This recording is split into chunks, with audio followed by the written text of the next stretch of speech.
పరిశుద్ధుడు పరిశుద్ధుడు పరిశుద్ధుడు అయిన తండ్రి, స్తుతి వందనములు స్తోత్రములు.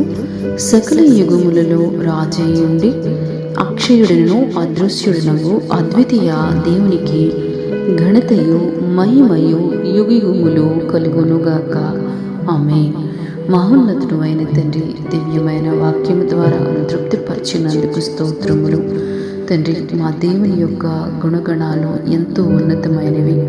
అవి కీర్తించడానికి, కొనియాడడానికి మేమే పాటి వారము, మా జ్ఞానం ఏ పాటిది తండ్రి. మానవులము పరిమితి కలిగిన జ్ఞానము కలిగిన వారము తండ్రి. మీరు అపరిమితమైన దేవుడివి, సకల యుగములలో ఉన్న దేవుడివి, రాజైన దేవుడివి, ప్రభుడివి, రక్షకుడివి, ప్రభువా, అదృశ్యుడివి, అద్వితీయ దేవుడివి, త్రిత్వములో ఏకత్వమైన దేవుడివి, సదాకాలం ఉన్న దేవుడివి తండ్రి. నీ కార్యాలు ఎంత ఘనమైనవి ప్రభువా, నీ ప్రేమ ఎంత ఉన్నతమైనది, నీ త్యాగము ఎంత అద్భుతమైనది నా తండ్రి.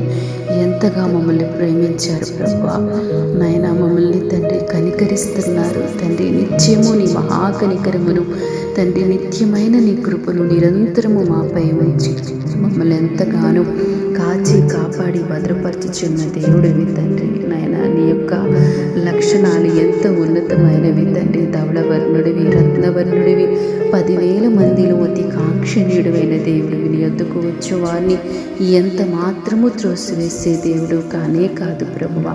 నీ ప్రేమలలో చేరి మీ నామాన్ని స్తుతించుచుండగా రాజువైన నీవు వారి ప్రతి అవసరతను తీర్చి ప్రభువా మీరే మహిమ పొందుకోండి. నీ కృపతో దర్శించమని క్రీస్తు ప్రభు పేరిట ప్రార్థిస్తున్నాం తండ్రి. ఆమేన్.